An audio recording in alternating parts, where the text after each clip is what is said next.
Okay, my friends, what is going on? This is Dave Sharpe. Welcome to Wake Up Legendary.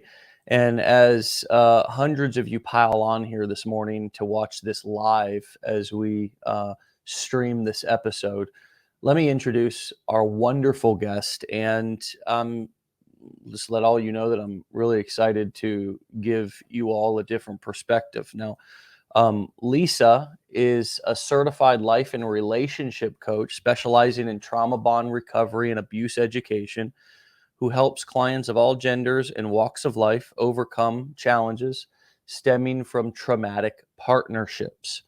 She's published an online self-guided course, the Trauma Bond Recovery course, as well as published two workbook style journals, the Trauma Bond Recovery Journal and Rebuilding After a Trauma Bond, a self-love journal. Her expertise is geared towards getting clients to a good space in their lives and within themselves. And she'll tell us a little bit more about her personal life and how she got started, as we do every morning on the show. So with that being said, that incredibly official welcome and introduction, let me just give you a good old legendary welcome. Lisa, Hi. welcome to the show. How are you? Thanks. I'm great. Thanks so much for having me. Hey, you're really welcome. Where are you calling in from? I am calling in from Toronto, Canada. Okay. Well, we've got a few Canadians here, not only on our team, but also in our audience. So that's great. So it's so cool that we get to connect from, I always say this, but this business, this career allows us to be able to connect with both teammates and people who work with us, but also clients from around the world.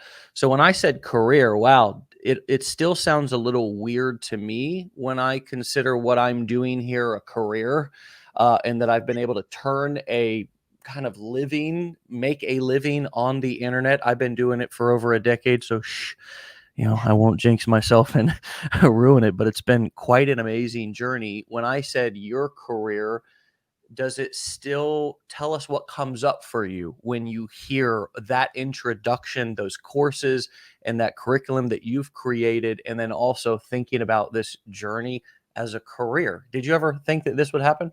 Not in a million years. If someone had told me this would be my life, I would have immediately assumed they were a liar. I was in hospitality for 17 years, so that was my career, which obviously came to a bit of a halt during the pandemic. But just to think that this would be my career, both in the domestic violence realm and making a living on the internet, no, neither. Me either. I mean, if you would have told me back when I was, back when I was first getting started, because just a bit about my story, I was a recovering addict. I had just gotten clean, still am, but had just gotten clean, okay, in 2008, and was working construction with my dad. So to be sitting here talking with you now as a high school dropout, being considered an educator is still kind of like, you want to talk about imposter syndrome. I mean, we talk about this with our clients all the time. Everybody's got their own flavor. Before we get into some of those details, can you tell us tell us a little bit about your origin story and how you got into this particular line of creating information products in content marketing? How did you get into this niche? So I think, like some, not all, but I really stumbled into it. So I was going through a separation in the pandemic, and I really just kind of wanted to document how hard it was because it had been an abusive partnership. And I just felt like a little bit alone, I guess. And I just honestly, I was into social media. TikTok was something that I felt like I'm 39. I was 37 when this happened. And I thought TikTok is for the little kids. Those are, you have to be 20 something, not 30 something. But I thought, let's see what all the hype is about. So I opened a TikTok account to view content, not to make Right. content. Right. I later decided to make content, but of course, no one's going to follow me. It's not a business. I was just talking to myself, basically. Mm. I didn't even tell my friends. I just made it and I started making content. And it was sort of within 2-3 months, I started gaining hundreds, thousands of followers, and I was Mm, confused why everyone was following me. And then I started getting people asking me, can I talk to you? Can I DM you? Can I make an appointment? Do you coach? And I thought, right. coach? I'm not a coach. But I started looking into it and I thought, wait a minute. So, number one, you don't need a certification to be a coach. I do think you need Mm, expertise, experience, and education in some realm. Having said that, I do have a certification because I felt like it was something that I wanted to do. yeah. Um, but I started coaching, and again, I thought to myself, well, as I try to get back into my real career, hospitality, because it was still the pandemic. It feels like it lasted longer here than in some other parts of the world. But Mm, um, I thought I'll just make a couple $100 a month and see if I can survive, because I was surviving on what's called here employment insurance, and it pays okay, but you can't live on it. So I was yeah. trying to just make things work. And it just became, I was so busy with coaching, and people were asking me, how did you recover from your trauma bond? How did you recover from your abusive relationship? And Mm, it made me write out steps. My brain just works like that. Steps, number like 1, 2, 3, 4. And it's 12 steps. And so I wrote it down, and it became a journal, which became a course, which became another journal. And now I travel around North America to talk to people in person, and have my several platforms online, and it's just growing, and it's incredible. yeah. It's surreal.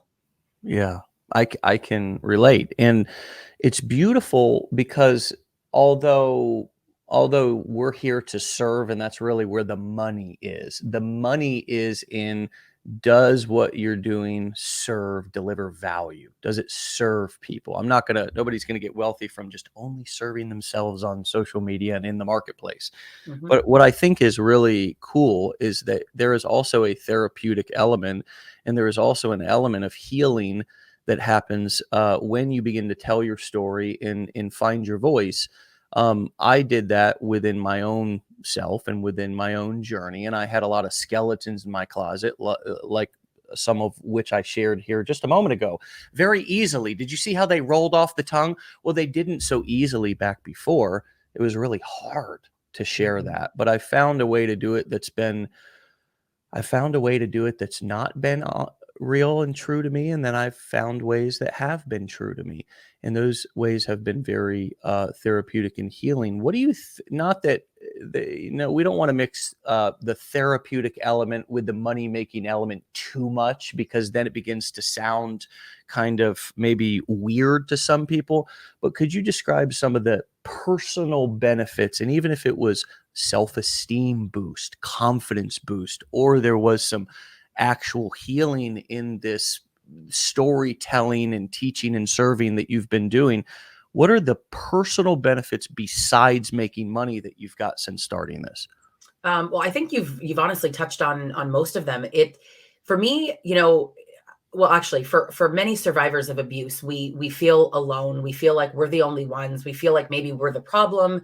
It's very difficult. So I felt like I was crazy, and to find, frankly, a community of like-minded survivors to say, like, hey, that happened to me too, which is Mm, partly how the account grew, because my account is relatable. Sadly, it's very relatable. So I talk about yeah, abuse, describe abuse, and people say me too, men and women. I've mm, also experienced this. I can't believe this happened to you. And it's what makes people feel validated. And that validation is the therapy.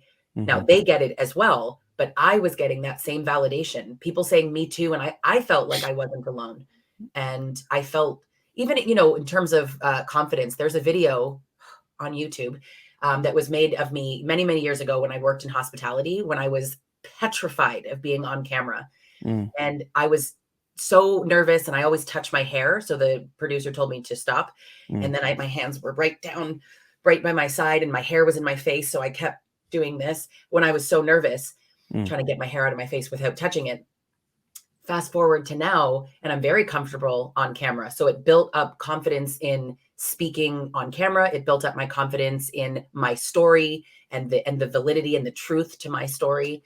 mm, It's been such an incredible experience to have that built. and be able to both receive all of those feelings and deliver that back to the people who follow me. I want to drill down on one specific thing that you said. You said, I found a community, but isn't it true that you kind of started and created the community? And the reason why I asked that is just because a lot of our entrepreneurs in newbie or beginner marketers are also looking for something to attach themselves to and are afraid to start a group or a TikTok account or whatever, and it only be them and one or two other people.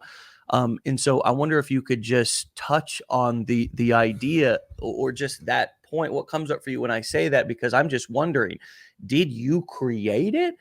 Or was it something that you actually found and you then joined? Could you be more specific about that part? Because I'm trying to extract some teachable lessons also from your journey.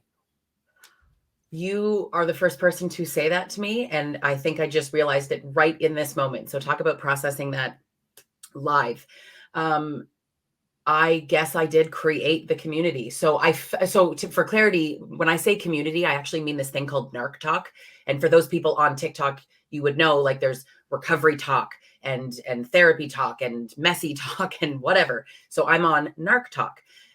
So I found narc talk and I have contributed to that community, meaning Mm.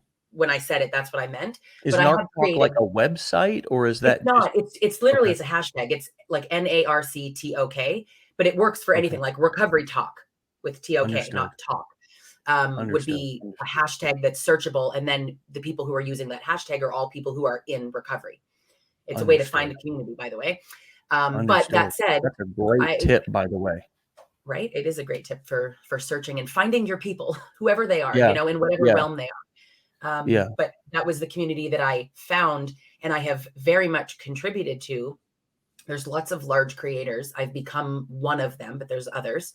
Yeah. But I did create my own Stronger Than Before community, even including my Facebook group. It's a private group, but I've created a community of people who follow me. And even further to that, I've co-founded a group called the Narc Avengers with Mm. my colleague, Dr. Carrie McAvoy. So she and I run this group, and we've got incredible creators who are self-aware narcissists, therapists, a psychologist, and other coaches and survivors who, we are the ones who travel around and talk to and meet people, but it's all part of this community that we have created.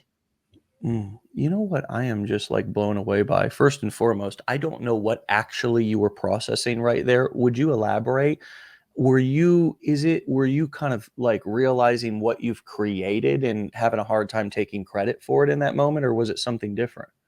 No, it was exactly that. I just to Okay. say that I created it, I was like, which probably comes from being abused for so long. It's, oh, I'm nothing. Right.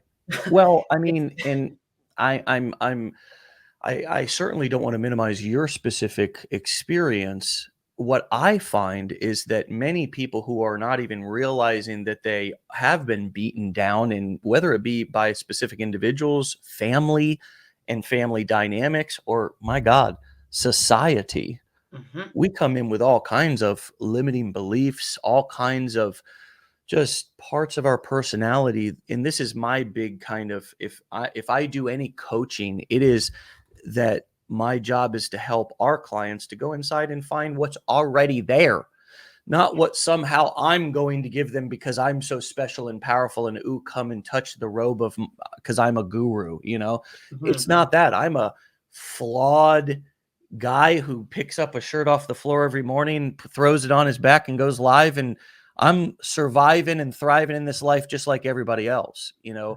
But in our community, it really is a vibe of going inside and finding what's already there. And so um I think taking credit for something as you seem to struggle with, and I do too. I get a little bit. What I find is it's for that sort of a personality, it's been really good for me to just not have the focus on me or whatever and just serve other people. It's Mhm. been a great outlet for me to both heal but also to have a valuable contribution to the marketplace that I can also get paid for and build my confidence. And in turn, when I create those happy, satisfied clients and customers, they then say, wow, what you did changed my life. And there's been nothing that's helped my self-esteem over the years than having people from all over the world not say, oh, Dave, you're the best thing in the world, but say, hey, what you said there in your story and what you're sharing really matters and it's important.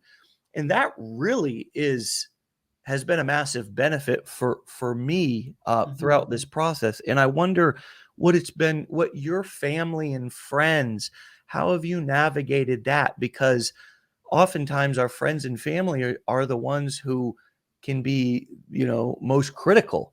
Have you had that experience, and how have you navigated that?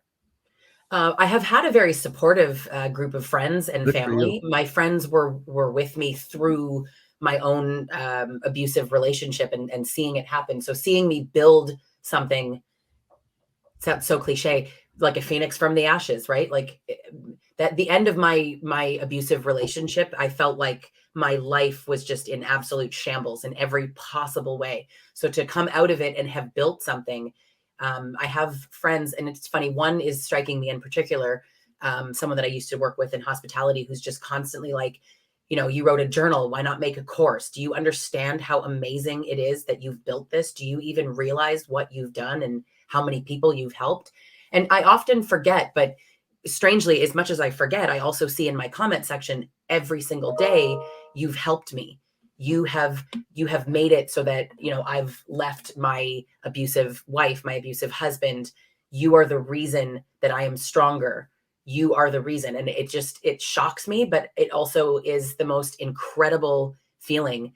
Yes, I've made a business. Yes, I make money. And I know that there are some coaches in my niche who almost feel guilty for making money because, like, are we profiting off of domestic violence victims? But at Right. the same time, aren't therapists profiting? Aren't psychologists? If you're talking to someone, I mean, it's unfortunate that this all can't be free. Having said that, my content is free, so I am producing tons, hours upon hours of free content. Yeah. That alone helps people. Um, I think but right now, finish your thought. I'm sorry.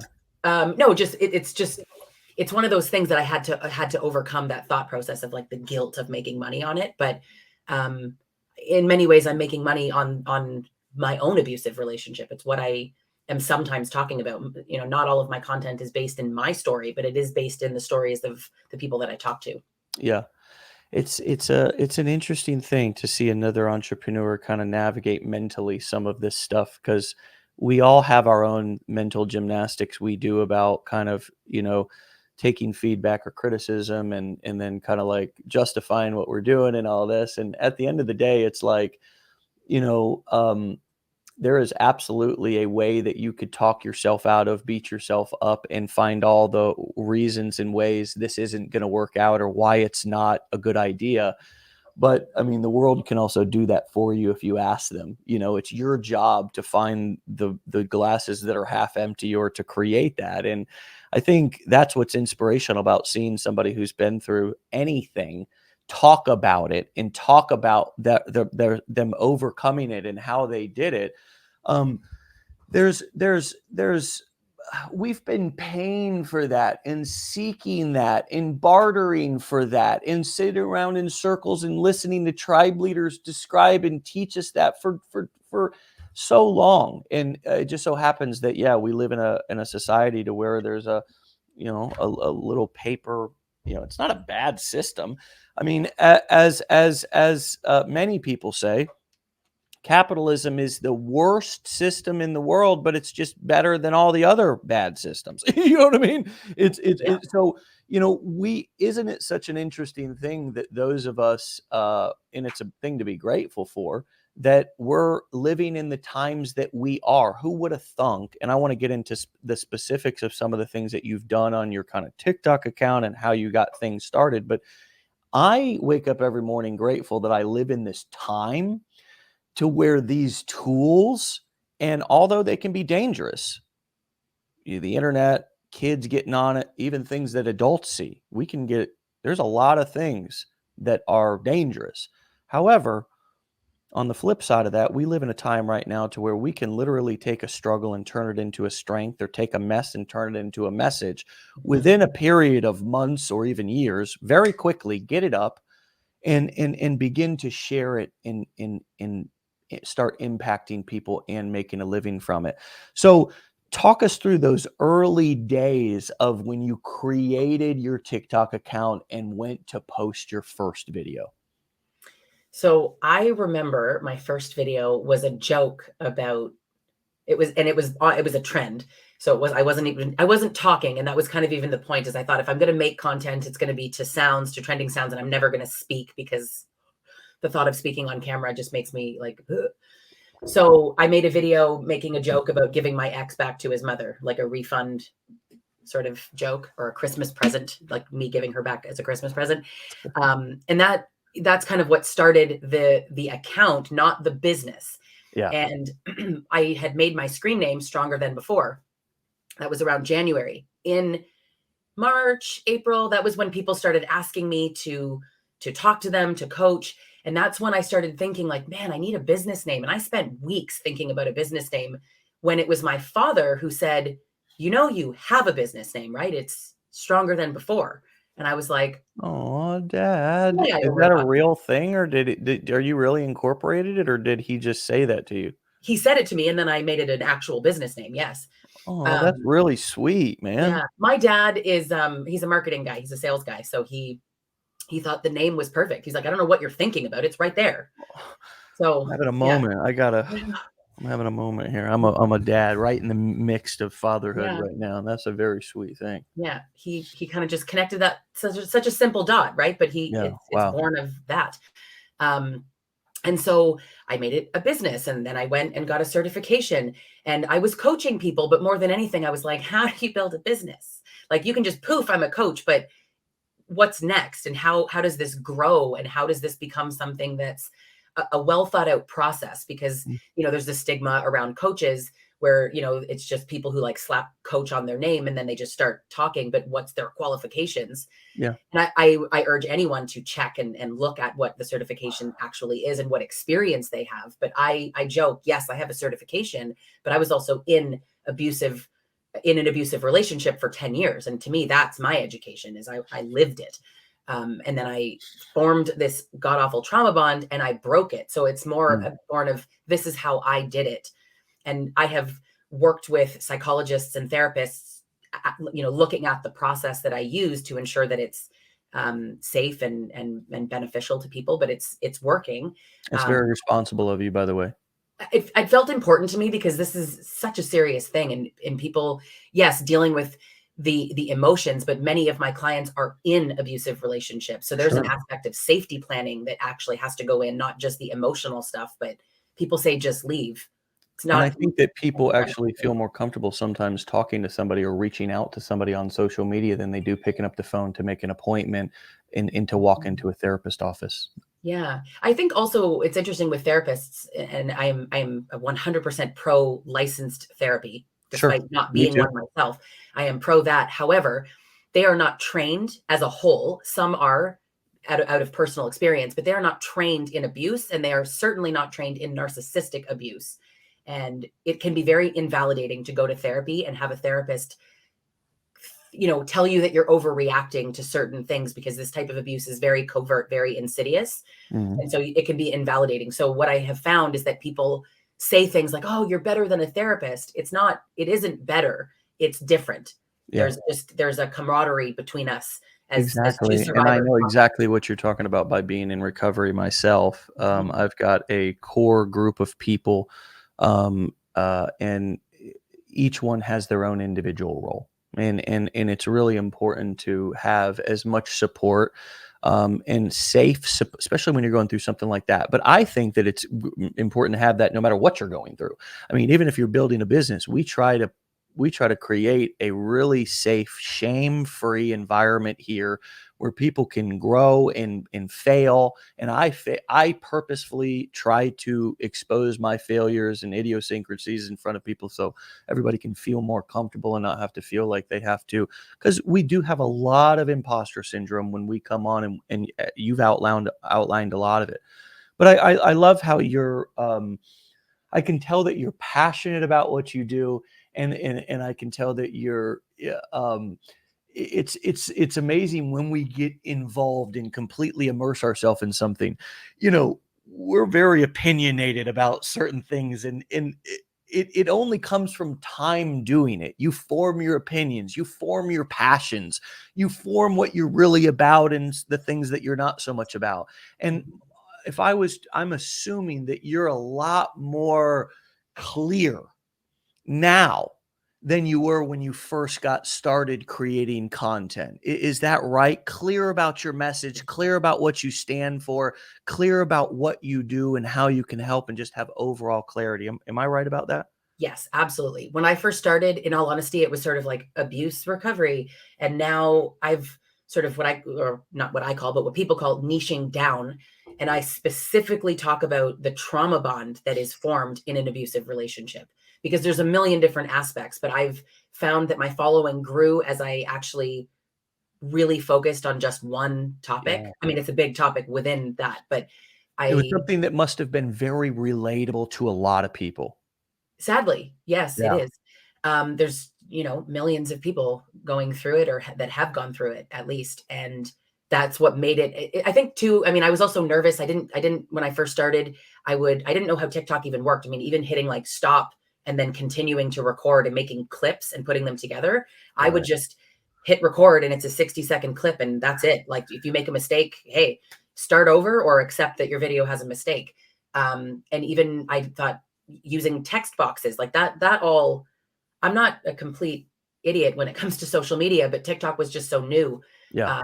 I didn't realize how easy it actually can be if you Mhm. just learn a few things. So I, in my spare time, which I really didn't have with two little kids and going through what I was going through and starting a business, but I used every spare minute to read books on abuse, read books on healing, read about and watch videos on making content and becoming a TikTok creator, how to make TikTok videos, what's catchy, what's a hook, and what does that look like? How do you structure your content? So that was the I guess the logistics of it. But then I still had Mhm. to make sure that my actual content, my delivery, me as a person speaking, was relatable, approachable, broad enough, but still specific. I mean, Yeah. that's kind of a fun little dance that you do. Yeah. It was And that's what I was just alluding to, was you're talking, it's important to talk about something that the majority of people can relate to, and that isn't like jargon. They don't have to understand the jargon in Mhm, order to, because on TikTok especially, and how these reels are pumping all your content out to people who are not following you, mhm, they don't know you. They may have never heard any of the, like, when I mean jargon, I mean like in well, we talk about hooks in marketing, we talk about, funnels, and we talk about, email autoresponder. The average person doesn't know what that is, and so if that's all the stuff you're talking about, and they're just going to get overwhelmed and keep scrolling. It's the majority of people, and this is what I found, and you let me know, Lisa, how this shows up in your niche. But the majority of people that I have discovered are open to listening and then eventually enrolling in something and taking part in spending their money are people who are in the very beginning stage of something. They're mhm, looking into it, they're thinking about it, they've been thinking about it, and in our case they've been wanting to start a business, or they've tried some other things, but they're kind of in that beginning. They consider themselves a kind of new person or a beginner, and that's where I find the broadest market is. So if you're talking about stuff that, is really complicated and advanced, it's not going to be relatable. It's not going to be mhm, approachable. But if you talk about things that beginners, newbies, people who are still in their pain, or maybe in some cases do not even fully understand what their pain is, meaning that they're not able to articulate it and put words to it. And when they come across a video of somebody who actually is saying what they're experiencing that they've maybe not been able to put words to, Mhm. It's like a bond. That is a bond between content creator and content consumer that begins to form. And Mhm. it's only when you lay things out simple enough, elementary enough, and relatable enough that the masses, the beginner, can relate and understand it. And so what is true for your niche? Is it that the majority of content you're creating that's getting engaged are those kind of beginner style content pieces? Like, are you in this kind of relationship? What would you say gets the most response? Those videos for me did well when I first started because I think it was probably more relatable because I was in that same realm of, I'm new to this. That said, I do actually a mix of videos that are, like, are you experiencing this? Are you feeling this way? And I explain something. And then I say, if you are, this is a trauma bond, or you might be in an abusive relationship. Yeah. But I also do a lot of skits where I play both roles Okay. and Okay. I show a behavior, a scenario, and I say, like, Wow. this is something that a narcissist would do. The That's one thing I powerful. always find funny is that when you see a skit, people might say often, um, that's not a narcissist, that's just like a cheater. It doesn't mean that if you see this skit that and it fits your realm that your partner is a narcissist. It just means that a narcissist would also do it. So Yeah. there's a bit of a weird assumption that some people make, but the But that content creates engagement down in the comments, does. doesn't it? In It discussion. does. It absolutely does. Yeah. And as creators, we can't put a disclaimer on every video of like, don't go off on a tangent and assume this. But it's even, if I make content about a But male if you do, don't perpetrator, worry because it'll only help my engagement. right? Like, feel free to pop off in the comments, go for it. If I make videos about a male perpetrator and a female victim, men will often, not all men, but men will often say, like, oh, women do it too. It doesn't need to be said because I know women do it too. And I make a lot of content when there's a female perpetrator and a male victim. Not that I owe anyone any specific type of content, but I do make content like that to show both sides. But all of whatever kind of content I produce, it's controversial because I talk about heavy topics like sexual coercion and abuse, domestic violence, and there's gendered issues in there that Yeah. people I think wish weren't that didn't exist, but they do. But it all creates that engagement. And The I try to world produce is content with questions. The yeah. content, whether I'm speaking or it's a text box, but like, can you relate? It Yeah. prompts the comment, which creates engagement, which pushes it out to the For You pages or the home pages more. Do you think that a person in a different niche could borrow the idea of your skits and apply it to their topics? Absolutely. Mm. I'm actually working with someone in recovery making content and being able to kind of see my content and look at the skits and do some like the demons that kind of talk to alcoholics, Yeah. demon and the Yeah. addict. Well, or I mean, gosh, that talk to an entrepreneur. I mean, could you imagine yourself just for a moment, Lisa, that you were creating content for entrepreneurs and online marketers? You were teaching them what you do. Couldn't you see a lot of the same things popping up, a lot of the same limiting beliefs, a lot of the same negative self-talk, you know? And Absolutely. so I think the thing that we forget oftentimes when we come into this kind of content creation and now all of a sudden we're like talking to people and kind of we're not interfacing with them, at least not yet, but we're like we can see our face. We're interfacing with ourselves on the phone, and it's intimidating. What do I talk about? Can I relate? But I think the thing that's common is that human beings have the same feelings no matter what they're doing. They have fear. They have I mean, here you're doing something that's totally kind of a niche in coming in through a different door. Like you came into this world like through a different place other than legendary, but you're describing a lot of the same things that our clients describe every morning here live on the show. And I Mhm. know because I've interviewed over 550 of them live on the show. And so it's amazing that we all have very similar feelings like although the situation is different, the experience can be the same. And so that's why I asked about that if the skits would if you could kind of, just drop them in different niches because I remember when I first got started, a lot of the angles or a lot of the kind of ways in which I would present headlines. Like I remember I was looking at um, this one headline in the dating niche, and it was like three weird questions that will get you a phone number or something like that, because there's great copywriters in that niche. Mhm. And because guys are dumb and we get sucked into those those stupid, like we're gonna all of a sudden become Prince Charming because we read a sales letter basically. But I remember taking the um the ideas from that and transplanting them over in the online marketing niche, and they worked beautifully. They worked perfectly.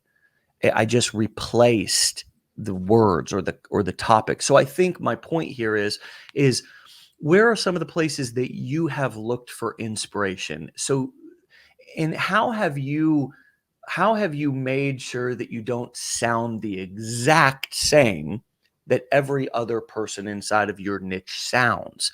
Where have you drawn maybe some inspiration to kind of find your own unique message or whatever? Because I'm asking this because a lot of our entrepreneurs get in and they see other people in the identical niche and they just kind of do exactly what they're doing. And although that might get you off the ground, it's not sustainable because eventually you have to kind of build or create something that's a little bit different. And that's what makes your business unique, is that it feels or sounds different. So how have you avoided looking like everybody else, or has it been a non-issue? And where have Truly. you found your inspiration from?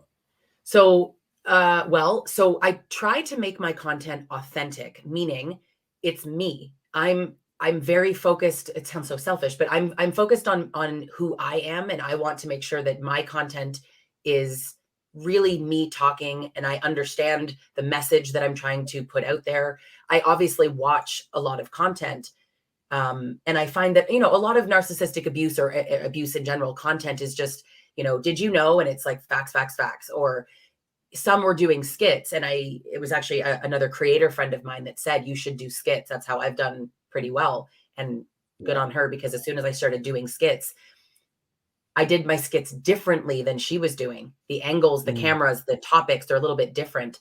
yeah. But it really just is a matter of, like, she is her and I am me, and it just comes Right. across differently.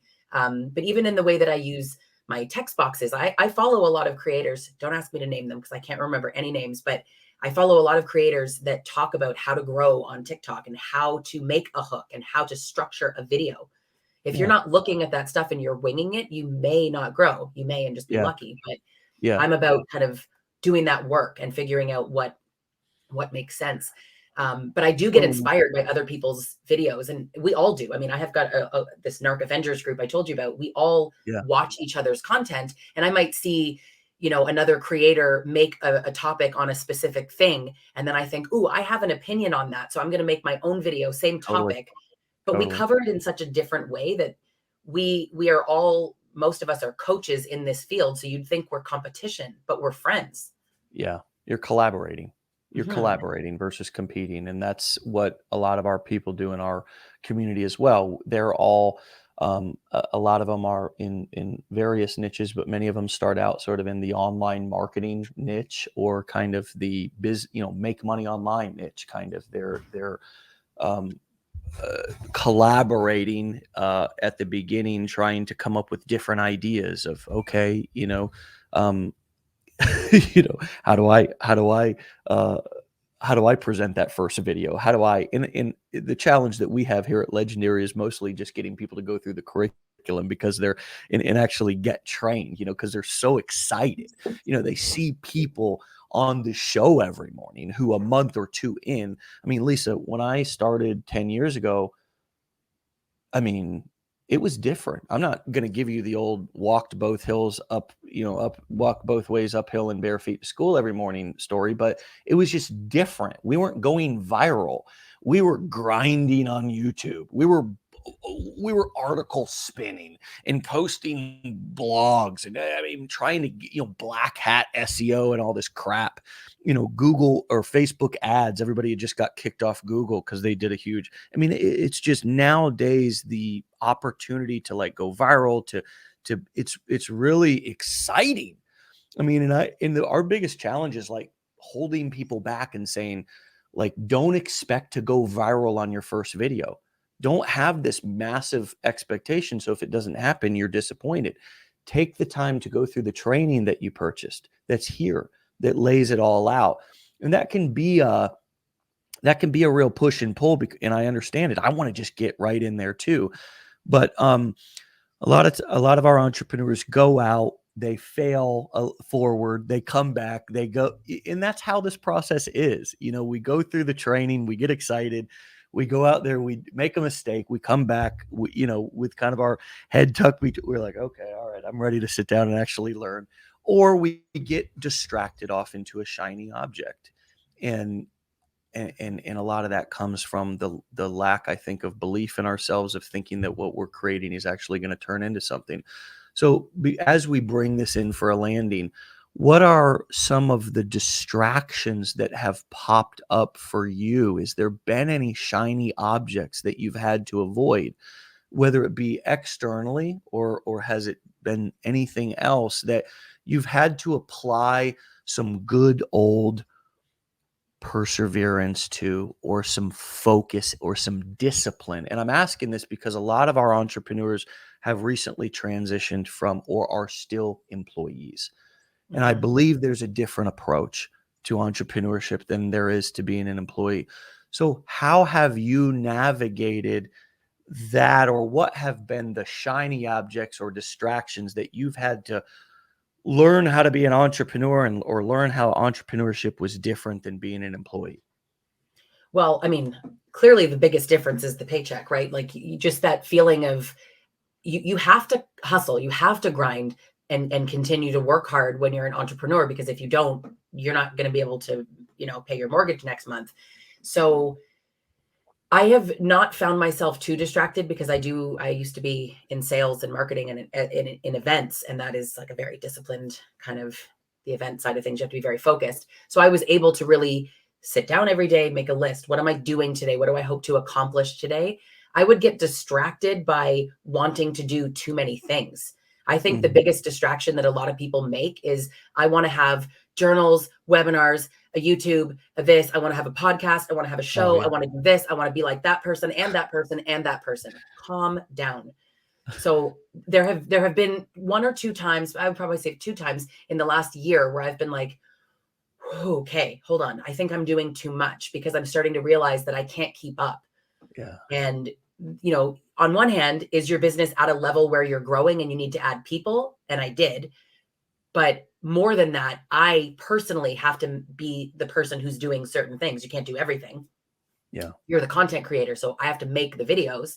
I have to make the ideas and the content and the written work and the webinars that I host, but I can't do 20 million things. So I keep lists of content ideas, and then I have recording days, and I've structured my week. It is about, taking on things and not saying no to something because you're afraid. Say no to something if it's too much and you literally can't fit it on your plate, but have that confidence of like, I can do this. I can do this, and take some risks, but stay organized. Taking on too much is a big mistake that a lot of people make. Great stuff.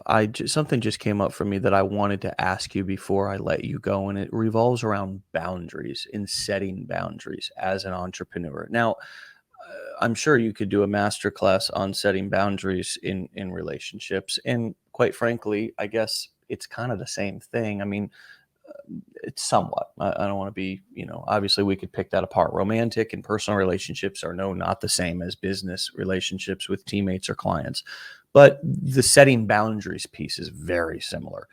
And that when I was new, quite frankly, I didn't really learn about setting boundaries until many years into entrepreneurship. And so it almost costed me my marriage many times because I overcommitted myself, traveled a lot, got, you know, um, just didn't set boundaries, couldn't say no, didn't have my priorities in order. You know what I mean? So I'm like prioritizing all these other people who honestly don't give a shit about me over only if I can make money for them or if there's something Mhm. that's money related. When, my family's at home and they only want my time, they'll live in a cardboard box with me. So setting boundaries, learning to set boundaries with my time, with other people, etc., has been an amazing journey of finding so much relief. I wonder if you could just talk about boundaries in your business and how can somebody who's a brand new entrepreneur, what might you think that they could focus on in terms of setting boundaries? Like, what do you think are the most kind of um, what are the most insidious ways that entrepreneurs' time, we either give it away, and that's really what we're doing. We give it away through not setting boundaries. What do you think are some of the most insidious ways that entrepreneurs lose tons of their productivity because of a lack of ability to be able to set boundaries or even knowing what they are? I think, I mean, it's a couple things. And I like that, when you kind of compare to relationships, it is the same, meaning the concept of what I teach people in the relationship side of things is what are your core values and what really matters to you, and then use that as the jumping point to set and create what the boundaries are going to be in a relationship. It's exactly the same in business. What really matters? What are you trying to accomplish today? What are you trying to accomplish with your business? Does the thing that you're being asked to do serve you? And something I see a lot of, it sounds so ridiculous, but like responding to DMs. I still get messages, can I send you a DM? And they're asking because they can't, because my DMs are off on TikTok. Why are they off?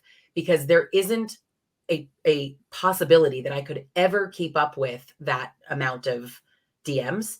And I couldn't give that type of time and answer hundreds of questions a day when it got to that point. I was trying to answer, but the reality is I'm giving away free advice and I'm taking time. And then by the end of the day, did I make the content that I was supposed to make? Did I make the Mm, website updates that I was supposed to make? Or am I sitting here responding to individual DMs?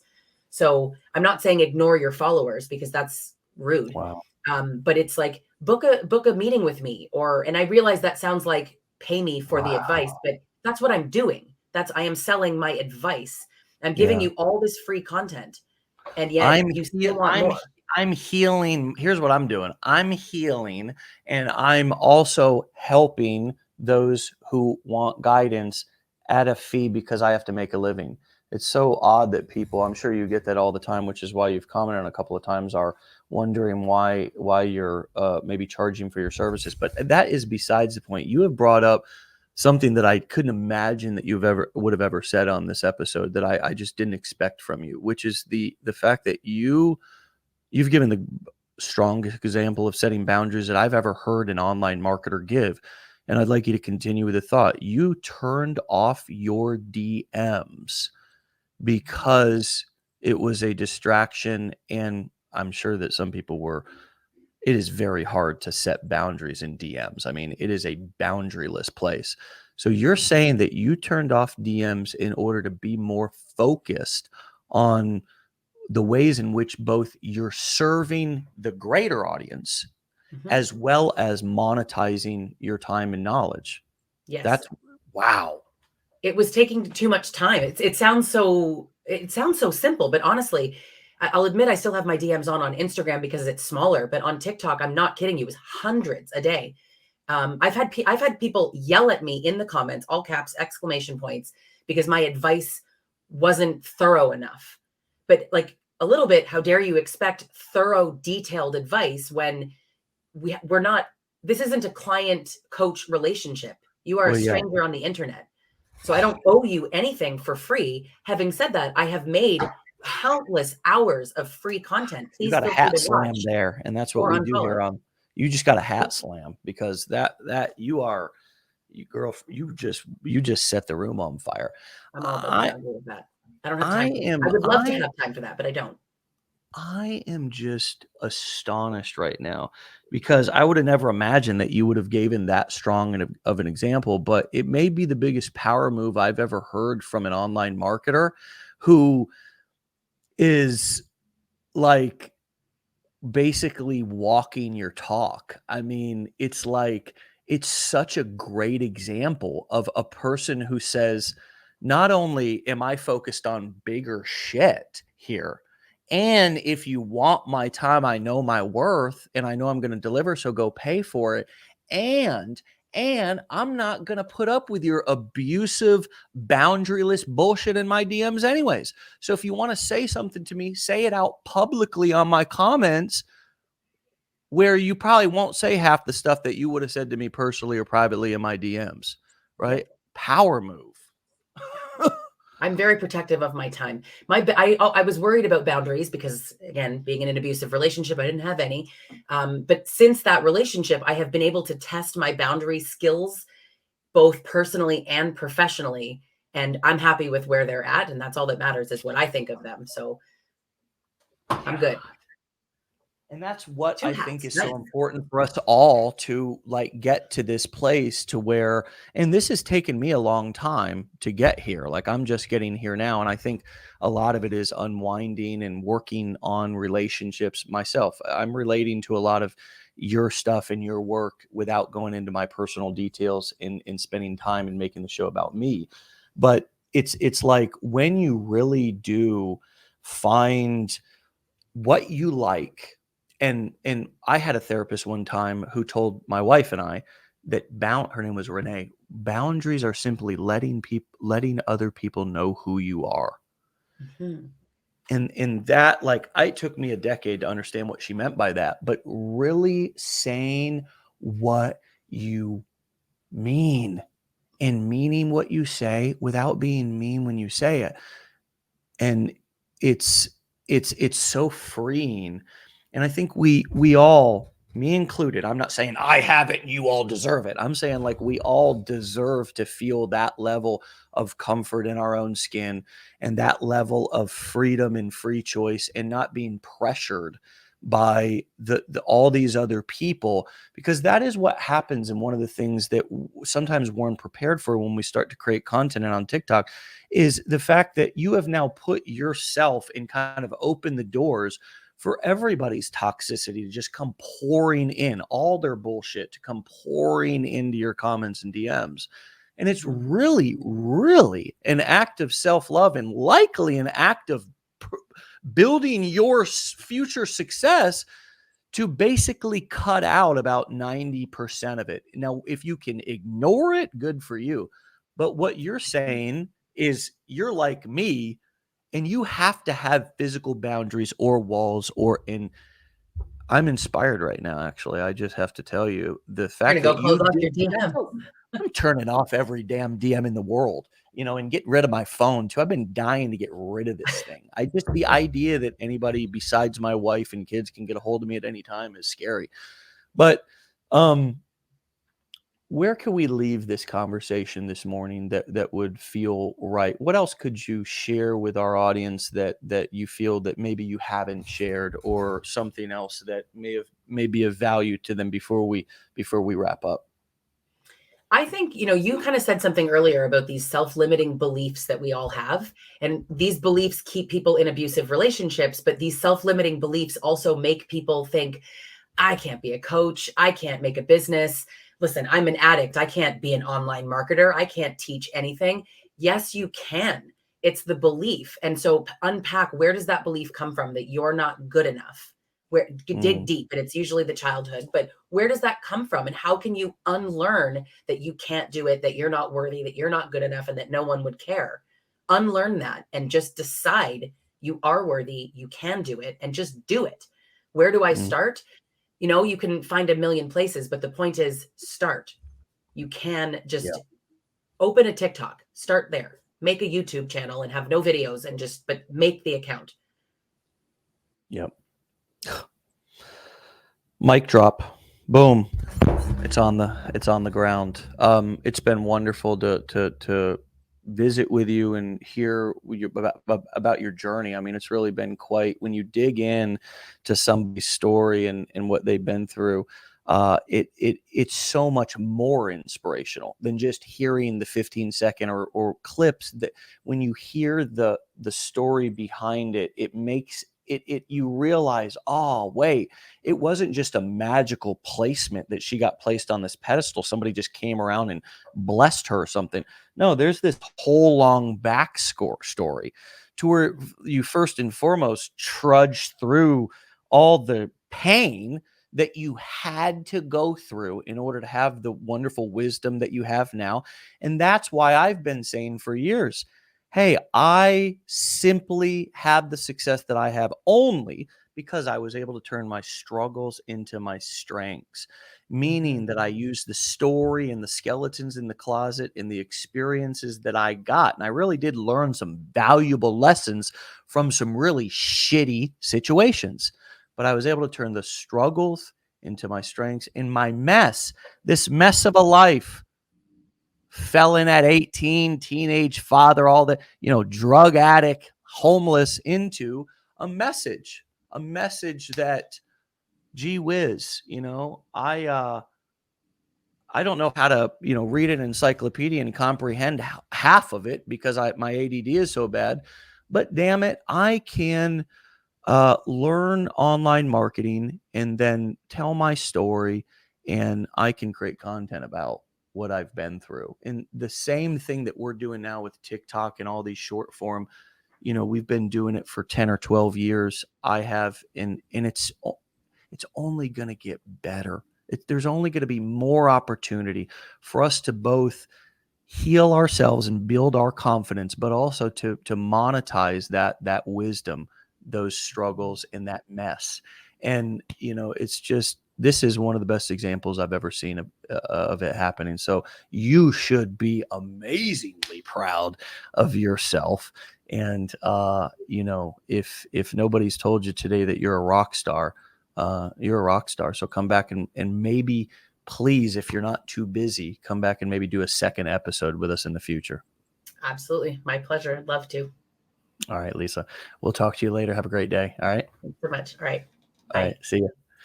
All right, my friends. She's at _stronger _than _before _. Okay. So there's an underscore in between those letters and at the beginning and the end. Stronger than, THAN, than before. And remember, her father looked at her and gave her that name. That was a cool part of her story.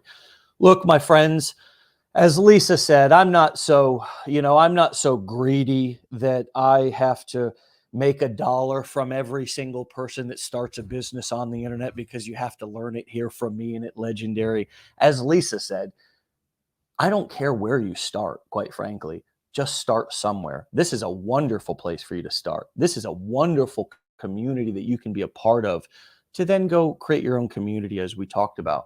But if you don't get started here, get started somewhere and do it today, because the upside, the opportunity, it only gets bigger the sooner you start.